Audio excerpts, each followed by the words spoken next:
அடுத்த கட்ட விசாரணை இன்னும் அவர்கிட்ட வாங்கணும். ஏன்னா ஒருவேளை குற்றவாளியும் சேர்க்கலாம், இல்லை அதில் என்ன நடந்தது. ஏன்னா அவர் இப்போது புஷி ஆனந்த் சார் இருக்கார், நிர்மல் சார், ஆதவ் சார். அப்போ இவரை என்னென்னா இவரோட ஸ்டேட்மெண்ட்டை தெரிஞ்சதுக்கப்புறம் தான் இவரை மேபி வழக்கில் சேர்க்கலாம், இல்லை சேர்க்காமே இருக்கலாம்.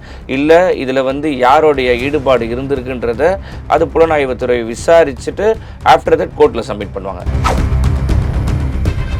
இப்போ இதுவரைக்கும் நடந்த விசாரணை 100 கேள்விகள் 2 நாட்கள் அப்படிங்கிற மாதிரி செய்தி வாயிலாக நம்ம அறிஞ்சிருக்கோம். இதுக்கப்புறம் என்ன கேட்க போறாங்க அப்படிங்கிறது ஒரு கேள்வியா இருக்குல்ல, அது என்ன மாதிரியா இருக்கும் சார்? உள்துறை அமைச்சகத்தோட கண்ட்ரோல் இருக்குது. அப்போ யார் உள்துறை அமைச்சகத்தோட கண்ட்ரோலில் இருக்காங்கன்றது புரிஞ்சுக்கோங்க. இவரை முழுக்க முழுக்க என்டிஏ கூட்டணியில் அழைக்கிறதுக்காக ஒரு அழுத்தம் மட்டுமே தான் இது. அதை தவிர்த்து ஒன்றும் இல்லை. ஆனால் அதனால தான் அரசு தரப்பு ஏன் இந்த சிபிஐ விசாரணை வேண்டான்னு சொன்னாங்கன்றது நம்ம தமிழக மக்களுக்கு விவரமாகவே தெரியும்.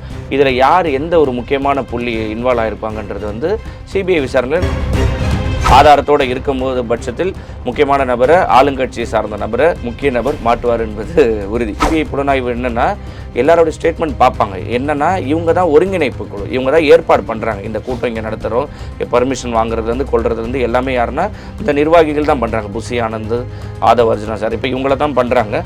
அப்போ இவங்களுடைய ஸ்டேட்மெண்ட்டும் தாவேக தலைவர் விஜயோட ஒப்புதலும் இரண்டும் சமமாக இருக்குதான்றது அப்போ புலனாய்வு விசாரிப்பாங்க.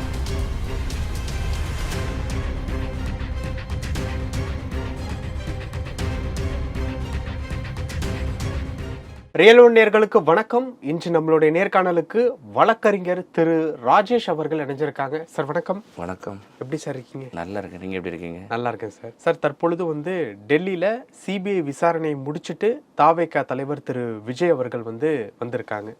போகும்போது சிம்பாலிக்கா ஒரு பிளாக் கலர் ஷர்ட், வரும்போது சிம்பாலிக்கா ஒயிட் கலர் ட்ரெஸ். இந்த மாதிரி இந்த ஷர்ட் கலரை வச்சே ஒரு விமர்சனம் போயிட்டு இருக்கு அப்படின்ட்டு அது ஒரு தனி கதைன்னு வச்சுக்கோங்களேன். இப்போ லா ரிலேட்டபிளான விஷயங்களை தான் இப்போ நான் உங்கள்கிட்ட சில டவுட்டாக கேட்டு தெரிஞ்சுக்க போகிறேன். கேள்விகள் கூட கிடையாது, டவுட்டு தான். இப்போ இந்த விசாரணை விஜய் சார்ட்ட டோட்டலாக முடிஞ்சிருச்சா இல்லை மறுபடியும் கூப்பிடுவாங்க? இல்லை, என்னென்னா நீங்களே பார்த்துருப்பீங்க, பல ஊடகத்தில் வந்திருக்கோம். மறுபடியும் அவருக்கு சம்மன் கொடுத்துருக்காங்க. இன்னொரு டேட்? ஆமாம், இன்னொரு டேட்டு 19ஆம் தேதி அவருக்கு திருப்பி மீண்டும் ஆஜராகணும்ன்ற சம்மன் கொடுத்துருக்காங்க. அந்த சம்மனில் என்னென்னா இப்போ அவர்கிட்ட ஃபுல் ஸ்டேட்மெண்ட் வாங்கியிருக்காங்க. ஸ்டேட்மெண்ட்டில் என்ன சொல்லனா பல விஷயங்களை அவர் கேட்டிருக்காங்க. மோர் தென் 7 மணி நேரத்துக்கு மேலாக அவர்கிட்ட விசாரணை நடத்தியிருக்காங்க. ஃபார் எக்ஸாம்பிள் அன்றைக்கி கூட்டம் நடக்கிறப்போ ஒரு ஒருத்தவங்க மயங்கி விடுறாங்க, இவர் வாட்டர் பாட்டில் எடுத்து கொடுக்குறாரு, உதவி செய்கிறாரு. அப்போ இந்த மாதிரி சுச்சுவேஷன் நடக்கிறப்போ இதெல்லாம் தெரிஞ்சு ஏன் நீங்கள் கூட்டத்தை நிறுத்தலை? அப்போ இந்த மயங்கி விடுற காரணத்தை அவர் பார்க்குறாரு, அவர் கண்ணால் பார்க்குறாரு, பார்த்து அவர் தண்ணீர் பாட்டிலும் கொடுக்குறாரு. அப்போ இந்த மாதிரி சின்ன சின்ன இன்சிடெண்ட்லாம் நடக்கிறது முன்னாடியே அவருக்கு தெரிஞ்சிருக்கு. அப்போ இன்னும் நிறைய பேருக்கு மயங்கி விழுவாங்க, இல்லை இந்த மாதிரி இன்சிடெண்ட் ஆகுன்ற மாதிரி பல குறுக்கு விசாரணை அவர்கிட்ட கேட்டு நடத்திட்டு இருக்காங்க ஸ்டேட்மெண்ட்டில். ஓகே, அப்போ இன்னொரு டேட்டில் நடக்கக்கூடிய விசாரணை அப்படிங்கிறது இதுக்கு முன்னாடி நடந்த விசாரணையோட அடுத்த கட்டமாக இருக்குமா? இல்லை, அடுத்த கட்ட விசாரணை இன்னும் அவர்கிட்ட வாங்கணும். ஏன்னா ஒருவேளை குற்றவாளியும் சேர்க்கலாம், இல்லை அதில் என்ன நடந்தது. ஏன்னா அவர் இப்போ புஷி ஆனந்த் சார் இருக்கார், நிர்மல் சார், ஆதவ் சார். அப்போ இவரை என்னென்னா இவரோட ஸ்டேட்மெண்ட்டை தெரிஞ்சதுக்கப்புறம் தான் இவரை மேபி வழக்கில் சேர்க்கலாம், இல்லை சேர்க்காமே இருக்கலாம். இல்லை இதில் யாரோடைய ஈடுபாடு இருந்திருக்குன்றத அது புலனாய்வுத்துறை விசாரிச்சுட்டு ஆஃப்டர் தட் கோர்ட்டில் சப்மிட் பண்ணுவாங்க. சார், இப்போ விசாரணை நடக்கக்கூடிய முறைகள் நான் கேள்விப்பட்ட வரைக்கும், இப்போ நான் கேள்வி கேட்டுட்டு இருக்கேன் உங்களை அப்படின்னா, டக்குன்னு சார் ஒரு நிமிஷம் வெயிட் பண்ணுங்க, வெளியில வெயிட் பண்ணுங்க, நாங்கள் கூப்பிடுறோம் அப்படின்னு சொல்லிட்டு கொஞ்சம் நேரம் கழிச்சு கூப்பிடுவாங்க அப்படிங்கிற மாதிரி சில விஷயங்கள் கேள்விப்படுறோம். ஸோ இதனாலேயே விசாரணை அப்படிங்கிறது 4 மணி நேரம் 5 மணி நேரம் நடக்கிறதாகவும் கேள்விப்பட முடியுது. இப்போ இதுவரைக்கும் நடந்த விசாரணை 100 கேள்விகள் 2 நாட்கள் அப்படிங்கிற மாதிரி செய்தி வாயிலா நம்ம அறிஞ்சிருக்கோம். இதுக்கப்புறம் என்ன கேட்க போறாங்க அப்படிங்கிறது ஒரு கேள்வியா இருக்குல்ல, அது என்ன மாதிரியா இருக்கும் சார்? இல்ல, அதுதான் நான் என்ன சொல்றேன்னா, இதுல யாருடைய ஈடுபாடு இருந்திருக்குன்றது இது புலனாய்வுத்துறை ஆய்வு செய்வாங்க. இப்போ இவரோட தரப்புல என்னென்ன நடந்தது கொண்டது, ஏன் தாமதமா வந்தாரு, ஏன் அந்த கரண்ட்டை கட் பண்ணாங்க, ஏன் என்ன விஷயம் நடந்ததுன்றது இவர் தாவேகா தலைவர், இவருடைய பிரச்சாரத்துக்காக வந்த மக்கள் தான் கூடிய கூட்டம். அப்போ இதுல என்ன நடந்ததுன்னு இவரோட ஸ்டேட்மெண்ட் வாங்கணும். இதுல அதுக்கப்புறம் குற்றப்பத்திரிகையில யாரை வேணா சேர்க்கலாம், சேர்க்கறதுக்கு மேபி ஆளுங்கட்சியை சேர்ந்த நபரை கூட சேர்க்கறதுக்கு வாய்ப்பு இருக்கு. இப்போ இருக்கக்கூடிய ஒரு சிச்சுவேஷன்ல விஜய் கிட்ட இந்த விசாரணை ஸ்டார்ட் ஆயிருக்கு. ஆமா, ஓகே. இப்போ இந்த ஒரு விஷயத்தை பொறுத்த வரைக்கும், அதாவது இந்த கரூர் விஷயத்தை பொறுத்த வரைக்கும், அந்த டெல்லி சிபிஐ டீம் ஆரம்பிச்சது ஒரு டீம், அதாவது கேள்வி கேட்க ஆரம்பிச்சது ஒரு டீம், இரண்டாவது நாள் வேற ஒரு டீம் வந்து மாறிட்டாங்க அப்படின்னு சொல்லிட்டு பிரபல செய்தி சேனல்ல ஒரு இல்ல அது வதந்தி, அந்த மாதிரி மாற்ற முடியாது. இது வந்து முழுக்க முழுக்க புலனாய்வுத்துறை வந்து உள்துறையுடைய கண்ட்ரோல்ல இருக்கு. அப்போ நீங்களே புரிஞ்சுக்கலாம், உள்துறை அமைச்சகத்தோட கண்ட்ரோல் இருக்குது. அப்போ யார் உள்துறை அமைச்சகத்தோட கண்ட்ரோலில் இருக்காங்கன்றது புரிஞ்சுக்கோங்க. இவரை முழுக்க முழுக்க என்டிஏ கூட்டணியில் அழைக்கிறதுக்காக ஒரு அழுத்தம் மட்டுமே தான் இது. அதை தவிர்த்து ஒன்றும் இல்லை. ஆனால் மறுபடியும் சொல்கிறேன், தாவேகா தலைவர் விஜய் அவர்கள் எதையும் எதிர்கொள்கிறதுக்கு தயாராக இருக்கிறார். அவர் இன்னமும் அதே தான் சொல்கிறாரு, அரசியல் எதிரி கொள்கை எதிரின்ற அந்த நிலைப்பாட்டில் அவர் மாறவும் மாட்டார். எதையும் சமாளிக்கிற அளவுக்கு அவருக்கு தைரியம் இருக்குது. ஆனால் இது ஓகே. இன்னொரு பக்கம் காங்கிரஸ் வந்து குரல் கொடுத்துருக்காங்களே, ராகுல் காந்தி அவர்களே, அவர் வந்து படத்துக்கு தான் சொன்னாரே தவிர மற்றதுக்கு எதுவும் சொல்லலை. ஓகே, படத்துக்கு குரல் கொடுக்கறதுனாலும் விஜய் வந்து ஒரு கட்சியினுடைய தலைவர் தானே, அவரோட படம் தானே. இல்லை, அது வந்து பட ரீதியாக பேசினாரே தவிர அரசியல் ரீதியாக இது வரைக்கும் அவர் ராகுல் காந்தி எந்த இதுவும் பண்ணலை. ஒரு இப்போ ஈவன் தோ நடிகர் சங்கமும் வந்து தலைவராக இருக்கார், துணைத் தலைவராக கருணாஸோட நிலைப்பாடு விஜயை தாக்கி பேசுகிறார். ஆனால் திரைத்துறையில் வந்து முழுக்க சப்போர்ட் நாங்கள் கொடுக்குறோன்னு சொல்லிட்டு அறிவிச்சிருக்காரு. ஸோ அதனால் என்னென்னா, திரைப்படத்துக்கான ஒரு பதிலாக மட்டும் தான் இப்போதைக்கு பார்க்குறேன். மேபி அவரோட சப்போர்ட் கூட இருக்கலாம் விஜய்க்கு. ஓகே, இப்போ இந்த கேஸை பொறுத்த வரைக்கும் விஜய் அவர்கள்ட்ட மீண்டும் மீண்டும் விசாரணை தொடரும் அப்படிங்கிற மாதிரி எடுத்துக்கலாமா, இல்லை அடுத்து ஒரு டேட்ல சம்மன் கொடுத்துருக்காங்க அப்படின்னா அதோட ஸ்டாப் ஆகும் அப்படிங்கிற மாதிரி இருக்கு? இல்லை, அந்த விசாரணை முடிவடைஞ்சாதான் நம்ம சொல்ல முடியும். இது என்னன்னா, இந்த சிபிஐயோட விசாரணை முடிவடைந்தது பிறகு கோர்ட்டில் தாக்கல் செய்யணும். அப்போ கோர்ட்டில் வாதிடுவாங்க, இந்த மாதிரி எங்களோட தரப்பில் இது இருக்குன்னு. இது வந்து ஒன்லி இன்வெஸ்டிகேஷன் முடிஞ்சதுக்கப்புறம் கோர்ட்டில் வாதிடுவாங்க. ஓகே, இப்போ இந்த கரூர் இன்சிடென்ட்டை பொறுத்த வரைக்கும் அங்கே கொடுக்கப்பட்டிருக்கக்கூடிய எஃப்ஐஆரில் கட்சியினுடைய பெயரே மாற்றம் செஞ்சு எழுதியிருக்காங்க அப்படிங்கிற மாதிரி ஒரு விஷயம் வந்து சொல்லப்படுது. அந்த எஃப்ஐஆர் காப்பி உட்பட விசாரணையில் உட்படுத்தி கேள்வி கேட்கப்படுமா? இல்லை, பேசிக்காக என்னென்ன ஏன் அதான் நான் சொன்னல, அடிப்படையிலேருந்து அவங்க என்னென்னா, புலனாய்வுத்துறையோட விசாரணை என்னென்னா, எதுக்காக சிபிஐ கிட்ட போச்சு ஃபஸ்ட்டு வழக்கு, அதை புரிஞ்சுக்கோங்க. என்னென்னா, அதில் என்ன இன்சிடென்ட் நடந்தது. அப்போது A to Z அவங்க என்னென்னா, அதுக்கு வந்து முக்கியமான தாவேகா தலைவர் அவரை தான் விசாரிக்கணும். ஏன்னா அவருக்கு வந்த கூட்டம் தான் வந்து இந்த கூட்டம். அப்போ இந்த இழப்புக்கு காரணம் என்ன, நீங்கள் வந்து தாமதமாக வந்தனால இந்த இழப்பு ஏற்பட்டுச்சா, இல்லை அங்கே நீங்கள் கண்ணால் கண்டது என்னென்ன விஷயம் பார்த்துட்டு, இப்போது நம்ம விட்னஸாக நிறைய பேர் சேர்க்குறாங்க ஸ்டேட்மெண்ட்டில். அப்போது இந்த எதிர்க்க இருக்க கடையில் வந்து என்ன பண்ணுறாங்கன்னா, நீங்கள் இந்த சம்பவத்தை பார்த்தீங்களா, இல்லை யாராவது உங்களை அழுத்துனது கண்டிங்களா, இல்லை சிசிடிவி ஃபுட்டேஜ் இருந்தால். இப்போ அவரோட வாகனத்தை சுற்றி பல கேமராக்கள் இருக்கு, அந்த கேமராவை வந்து எல்லாத்தையும் ஆய்வு செய்யணும். அப்போ இது வந்து என்னன்னா, தாவேகா தலைவரை வச்சு தான் பார்ப்பாங்க. அதனால இந்த ஸ்டேட்மெண்ட்டுக்காக இது பண்ணுவாங்க. வீடியோ இந்த மாதிரியான விஷயங்கள் போட்டு காமிச்சும் கேட்பாங்களா? இல்லை, அதுதான் நான் சொல்கிறேனே. இப்போ என்னென்னா, இழப்பு அந்த சரௌண்டிங்கில் என்ன ஆச்சு, அந்த வாகன ஓட்டி யார் மேலேயாவது வந்து இடிச்சிருக்காரா, அப்போ அந்த கேமரா இருக்குது, அவருடைய கேரவேனில் வந்து ஃபுல்லாகவே கேமரா இருக்குது, பிரச்சார வாகனத்தில் எல்லா கேமராவும் இருக்குது, அந்த ஃபுட்டேஜை எடுத்து இவங்க செக் பண்ணுவாங்க. ஓகே, இன்னொரு ஒரு விஷயம் வந்து சொல்லப்படுது, அதாவது கேள்விப்பட்ட ஒரு விஷயம் தான் அப்படின்னு வச்சுக்கோங்களேன். அந்த பிரச்சாரம் நடந்துகிட்டு இருக்கிறப்ப நடுவில் ஆம்புலன்ஸ் வந்துட்டு போனாங்க இல்லையா, அந்த ஆம்புலன்ஸ் டிரைவருக்கு அந்த கரூரில் இருக்கக்கூடிய ஒரு இன்ஸ்பெக்டர் பணம் கொடுத்து இந்த டைமுக்கு போயிட்டு வாங்க அப்படிங்கிற மாதிரியான ஒரு விஷயம் வந்து சொல்லப்படுது. ரெண்டாவது ஒரு விஷயம் என்ன அப்படின்னா, இந்த கரூரில் பாதிக்கப்பட்ட அந்த 41 குடும்பங்கள்லையும் நைட்டு போய் வந்து நேரில் போய் மிரட்டுறாங்க. அது கட்சியினுடைய நபர்கள், அதெல்லாம் வந்து பெயர் சொல்ல விரும்பலை, ஆனால் குறிப்பிட்ட ஒரு பெயர் சொல்லப்படுது, அவங்க போய் நைட்டில் வந்து மிரட்டுறாங்க அப்படின்ட்டு. இப்போ இந்த மாதிரியான தகவல்கள் எல்லாமே வந்து கேள்விப்படக்கூடிய ஒரு தகவல் தான்.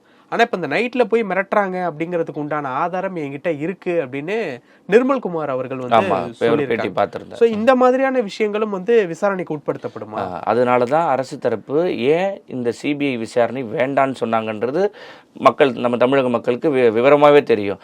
இதில் யார் எந்த ஒரு முக்கியமான புள்ளி இன்வால்வ் ஆகிருப்பாங்கன்றது வந்து சிபிஐ விசாரணையில் நாளடைவில் தெரிய வரப்போகுது. ஓகே சார், இப்போ இந்த சொன்ன விஷயங்களுக்கு உண்டான ஆதாரம் இருந்துச்சு அப்படின்னா யார் அதை அந்த விஷயத்துக்கு உட்பட்டிருக்காங்களோ அவங்க மேலேயும் ஆக்ஷன் பாயுமா எப்படி சார்? இல்லை, அவங்க மேலே ஆக்ஷன் பாயின்றது கைது நடவடிக்கையை மேற்கொள்றதுக்கும் வாய்ப்பு இருக்குது. இது வந்து ஒரு உயிர் 2 உயிர் இல்லை, 41 உயிர் வந்து பலியாயிருக்கு. அதிகாரம் இருக்கா? இல்லை, கோர்ட்டுக்கு அதிகாரம் இருக்குது. சிபிஐ வந்து இந்த ஸ்டேட்மெண்ட் எல்லாத்தையும் விசாரணை முடித்து அவங்களோட ஸ்டேட்மெண்ட்டை முழுக்க எங்கே கொடுப்பாங்கன்னா நீதிமன்றத்தில் கொடுப்பாங்க. நீதிபதி அதை விசாரித்து பார்த்துட்டு கைது செய்கிறதுக்கான நடவடிக்கை நீதிபதி மேற்கொள்ளலாம். சார், இதே கோர்ட்டில் தானே சார் இந்த சம்பவத்தை குறித்து விசாரிக்கும் போது விஜய் அவர்களுக்கு தலைமை பண்பு இருக்கா, இந்த மாதிரியான விஷயங்களும் வந்து கேட்கப்பட்டுச்சு சென்னையில் இருக்கக்கூடிய ஹைகோர்ட்ல.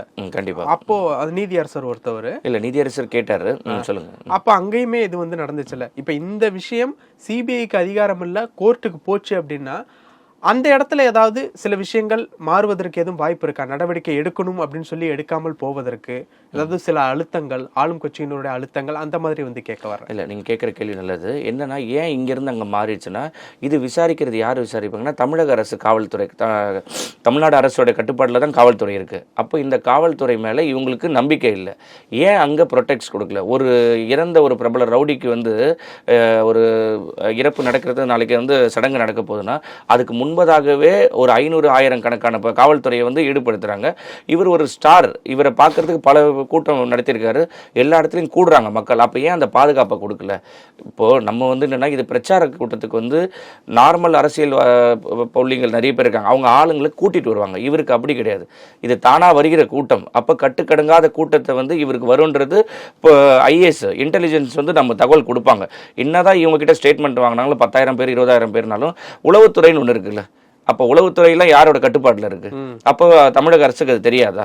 அந்த ஆளும் கட்சியினர் மேலேயுமே வந்து கைது நடவடிக்கை ஆதாரம் ஸ்ட்ராங்கா இருந்தா நடக்கும் அப்படின்னா, கைது நடவடிக்கை நடக்கிறதுங்கிறது அப்புறம் இருக்கட்டும், அந்த சைட்லேருந்து ஒருத்தர் கூட இன்னும் விசாரணைக்கு கூட கூப்பிடாம இருக்கிறத எப்படி பார்க்கறது? அதுதான் சார், அதுக்காக தான் புலனாய்வுக்கு போயிருக்காங்க, சிபிஐக்கு போயிருக்காங்க. இப்போ தாவேக தலைவரை விசாரணை முடிந்ததுக்கப்புறம் அதுக்கப்புறம் நமக்கு கிளியராக தெரிஞ்சிடும் என்ன ஸ்டேட்மெண்ட் கொடுத்துருக்காரு, யாரை இதில் மென்ஷன் பண்ணுறாங்க. மேபி இவரை வழக்கில் சேர்க்கலாம், இல்லை இவர் நீங்கள் சொன்ன மாதிரி முக்கியமான நபர்களை வந்து சேர்க்கறதுக்கான வாய்ப்பு இருக்குது. ஓகே, ஆதாரத்தோடு இருக்கும்போது பட்சத்தில் முக்கியமான நபரை, ஆளுங்கட்சியை சார்ந்த நபரை இதில் ஆட் பண்ணுறதுக்கும் வாய்ப்பு இருக்குது. அப்போ விஜய் சொல்லப்படக்கூடிய விஷயங்களை பொறுத்து தான் அடுத்து நடக்க போகிறது இருக்கா? இல்லை, விஜய் அவர்கள் சொல்லுவது என்னென்னா, அவருடைய தரப்புடைய வாதத்தை மட்டும்தான் அங்கே ஸ்டேட்மெண்ட் கொடுக்க முடியும். அவர் யார் மேலேயும் பழி சுமக்க முடியாது. அவருடைய ஸ்டேட்மெண்ட் அங்கே நடந்தது, கொண்டது, ஏன் தாமதமாக வந்தேன், அப்போ நான் இதெல்லாம் பார்த்தேன், இதை கொண்டேன், என்னென்ன அவர் கண்ணால் பார்த்தது கொண்டது எல்லாத்தையும் ஸ்டேட்மெண்ட் மூலியமா எழுதி கொடுப்பாங்க. இது இல்லாமல் தாவேக்காவினுடைய நிர்வாகிகள் ஆதவர்ஜுனா, புஷி ஆனந்த், நிர்மல்குமார் இவங்கள்ட்ட வந்து விசாரணை பண்ணியிருக்காங்க. இவங்களுடைய விசாரணையும் அவங்களுடைய விசாரணையும் ஒத்து போகுதா அப்படிங்கிற மாதிரியான விஷயங்களும் இருக்குமா? சிபிஐ அதுதான், சிபிஐ புலனாய்வு என்னன்னா, எல்லாரோடைய ஸ்டேட்மெண்ட் பார்ப்பாங்க. என்னன்னா, இவங்க தான் ஒருங்கிணைப்பு குழு, இவங்க தான் ஏற்பாடு பண்ணுறாங்க. இந்த கூட்டம் இங்கே நடத்துகிறோம், பர்மிஷன் வாங்குறதுலேருந்து கொள்றதுலேருந்து எல்லாமே யாருன்னா இந்த நிர்வாகிகள் தான் பண்ணுறாங்க. புஷி ஆனந்த், ஆதவர்ஜுனா சார், இப்போ இவங்கள தான் பண்ணுறாங்க. அப்போ இவங்களுடைய ஸ்டேட்மெண்ட்டும் தாவேக தலைவர் விஜயோட ஒப்புதலும் இரண்டும் சமமாக இருக்குதான்றது அவங்க புலனாய்வு விசாரிப்பாங்க. ஓகே, முடிஞ்ச வரைக்கும் கேஸ் போகிற வேகத்தை பார்த்தா எலெக்ஷனுக்குள்ளே வந்து முடியும் அப்படிங்கிற மாதிரி வந்து எதிர்பார்க்கப்படுது. ஏன்னா நிறைய பேர் வந்து ரொம்ப துரிதப்படுத்தி வந்து பார்த்துக்கிட்டு இருக்காங்க அப்படிங்கிற வந்து சொல்கிறாங்க. ஸோ அந்த மாதிரியான விஷயம் எனக்கு தெரிஞ்சு இந்த 19ஆம் தேதிக்கு அப்புறம் பெண்ணையும் அவரை கூப்பிடுறதுக்கான வாய்ப்பு இல்லை. அன்னையோட ஃபைனல் 19. ஆமாம், இந்த வருகின்ற 19 ஜனவரி 19 அவருக்கு மீண்டும் சம்மன் கொடுத்துருக்காங்க. அந்த சம்மன் அன்னையோட அவருக்கு விசாரணை முடியும்ன்ற நம்பிக்கை இருக்குது. ஓகே, அன்னைக்கு தான் லாஸ்ட் அப்படிங்கிற மாதிரி மேபி ஓகே இருக்கலாம். அதோட தேவைப்பட்டால் மீண்டும் அவர் தாவேக தலைவர் ஒப்புக்கொண்டுதான், நீங்கள் விசாரணைக்கு எப்போ அழைத்தாலும் நான் வரத்துக்கு தயாராக இருக்கேன்னு சொல்லியிருக்காரு. ஓகே, இப்போ இந்த கேஸை பொறுத்த வரைக்கும் டெல்லி வரைக்கும் போகாம சென்னையிலே விசாரணை நடத்தலாம் அப்படிங்கிற மாதிரியும் சில விஷயங்கள் வந்து சொல்லப்படுதுல, இங்க இருக்கக்கூடிய சிபிஐ அதுக்கும் வாய்ப்பு இருக்கா சார்? இல்லை, ஏன்னா விசாரணை அவங்க மேற்கொள்கிறாங்க, அதனால் அங்கே தான் இனிமேல் நடக்கும். இனி இங்கே மாற்றத்துக்கு வாய்ப்பு இல்லை. இப்போது இருக்கக்கூடிய ஒரு சுச்சுவேஷன் படி பார்த்தோம் அப்படின்னா, தாவேக்கு அவனுடைய நிர்வாகிகள்கிட்ட எந்த அளவுக்கு விசாரணை மேற்கொள்ளணுமோ அந்த அளவுக்கு வந்து விசாரணை சில நாட்களாகவே வந்து மேற்கொண்டுட்டு இருக்காங்க. அங்கே இருக்கக்கூடிய கரூர் அந்த இடத்திற்கும் அந்த மக்கள்கிட்டையுமே போய் வந்து விசாரணை மேற்கொள்கிறாங்க. இன்னும் பேலன்ஸ் இருக்கிறது அப்படின்னா, அந்த இடத்துல இருக்கக்கூடிய காவல்துறையினர்கிட்ட சில பேர்கிட்ட வந்து இன்னும் விசாரிக்கலை அப்படிங்கிற மாதிரி வந்து கேள்விப்பட முடியுது. ஸோ அதிகாரிகள்கிட்ட நடக்கக்கூடிய விசாரணை அப்படிங்கிறதுக்கு ஆளும் கட்சியினருடைய ஒத்துழைப்பு வேணுமா, இல்லை ஸ்ட்ரைட்டாகவே போய் விசாரிக்கலாமா? இல்லை, இப்போ என்ன நீங்கள் கேட்குற கேள்வி, இதுக்கு வந்து சிபிஐக்கு விசாரணைக்கு முழு அதிகாரம் இருக்குது. அதுக்கு ஆளுங்கட்சியை கேட்கணும்னு இல்லை, இது மத்திய அமைச்சகம். அதனால தான் அவங்க வந்து என்னென்னா சிபிஐக்கு போயிருக்காங்க. சிபிஐ யாரை வேணால் விசாரிக்கலாம், அதுக்கு வந்து நீங்கள் ஆளுங்கட்சிக்கிட்ட வந்து உத்தரவு வாங்கிட்டு தான் விசாரிக்கணும் இல்லை.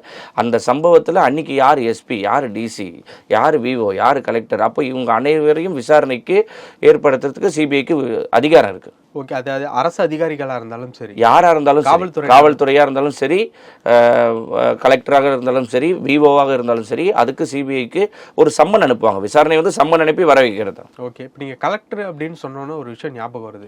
கள்ளக்குறிச்சியில கள்ளச்சாராயம் குடிச்சிட்டு இறந்ததுனால அங்க இருக்கக்கூடிய கலெக்டரை வந்து டிரான்ஸ்ஃபர் பண்ணாங்க. அந்த மாதிரி விஷயம் நடந்தது. இங்க அந்த மாதிரி ஒண்ணு கூட இன்னும் நடக்கலையே அப்படிங்கிற ஒரு கேள்வியை முன்னாள் தமிழக பாஜக தலைவர் திரு அண்ணாமலை அவர்கள் வந்து கேட்டிருந்தாங்க. கண்டிப்பாக பார்த்தாரு. அங்க அதே மாதிரி இருக்கக்கூடிய எஸ்பி, அந்த டிஸ்ட்ரிக்ட் எஸ்பி அவர்கள் மேலேயுமே ஒரு நடவடிக்கை எடுக்கணும், அவங்க மேலேயே எதுவும் எடுக்கல அப்படிங்கிற மாதிரி வந்து சொல்லியிருந்தாங்க. ஸோ நடவடிக்கை எடுக்காம இருக்கிறது தான் சந்தேகத்தை இன்னும் அதிகரிக்குது அப்படிங்கிற மாதிரி ஒரு விஷயத்த வந்து சொல்லியிருந்தாரு. அவர் ஆல்ரெடி போலீஸா இருந்தவங்க அப்படிங்கிறதுனால எனக்கு தெரியும் அப்படின்ட்டு இந்த தகவலை வந்து பகிர்ந்திருந்தாங்க. ஒரு லாயரா உங்களுக்கு பார்க்கும்போது எப்படி இருக்கு? மரியாதைக்குரிய அண்ணாமலை அவர்கள் சொல்ல நான் மிகவும் விரும்பும் ஒரு நல்ல ஒரு தலைவர். அவர் சொல்றதுல அவருக்கே தெரியுது, அவங்களுடைய கூட்டணியில திரு தாவேகா விஜய் அவர்கள் வந்திருந்தாருன்னா இந்த ஒரு அழுத்தமே இருந்திருக்காது. இந்நேரம் நடவடிக்கை எல்லாமே மேற்கொண்டிருப்பாங்களே. அவங்க தரப்புலையும் இவருக்கு அழுத்தம் கொடுக்குறாங்க, ஆளுங்கட்சி தரப்புலையும் இவருக்கு அழுத்தம் கொடுக்குறாங்க. இவர் தன்னுடைய ஸ்டெபனான மைண்ட்ல கரெக்டாக இருக்கிறார். ஓகே, கேட்கப்பட்ட கேள்வி அப்படிங்கிறது நடவடிக்கை எடுக்காம இருக்கு அப்படிங்கிற மாதிரி ஒரு விஷயம் வந்து அவர் கேட்டிருந்தார்ல. அப்போ இந்த விஷயம் தப்பா நடந்திருக்கு அப்படின்னா நீங்க என்ன பண்ணிட்டு இருக்கீங்க அப்படிங்கிறது தானே அடுத்த ஒரு கேள்வி. அது உண்மையான கேள்விதான், அது கரெக்டானதான். தமிழக அரசு இப்போ உடனடியா நடவடிக்கை எடுத்துக்கணும். ஏன் இந்த மாதிரி சம்பவம் ஈடுபட்டதுன்ற இப்போ வரைக்கும் எந்த ஒரு நடவடிக்கையும் எடுக்காம இருக்காங்க. ஓகே, அப்ப எடுக்காம இருக்குங்கிறத எப்படி புரிஞ்சுக்கிறது? அதான் அவர்களுடைய சம்பந்தப்பட்ட நபர்கள் இதுல இன்வால்வ் ஆயிருக்காங்கன்றது புரிஞ்சுக்க வேண்டியதுதான். ஓகே, இப்ப இந்த ஒரு விஷயம் ஓவராலா பார்க்கும்போது சதி அப்படிங்கிற ஒரு விஷயம் மட்டும் நல்லாவே புரியுது அப்படிங்கிறத இவங்க சொல்லியிருந்தாங்க. அதாவது வந்து சிபிஐ வந்து சொல்லியிருந்தாங்க. ஓவராலா பார்க்கும்போது உங்களுக்கு என்ன தோணுது? இல்ல, ஓவராலா இது வந்து ஒருத்தருடைய ஈடுபாடு இல்லாம இந்த நிகழ்வு ஏற்படுறதுக்கு வாய்ப்பு இல்லை. ஒருத்தர் அப்போ ஒரே இரவுல அத்தனை பேருக்கு மார்ச்சரி செய்யற அளவுக்கு எங்கிருந்து வந்தாங்க மருத்துவர்கள்? அது அதற்கேற்ப இடம் இருக்குதா?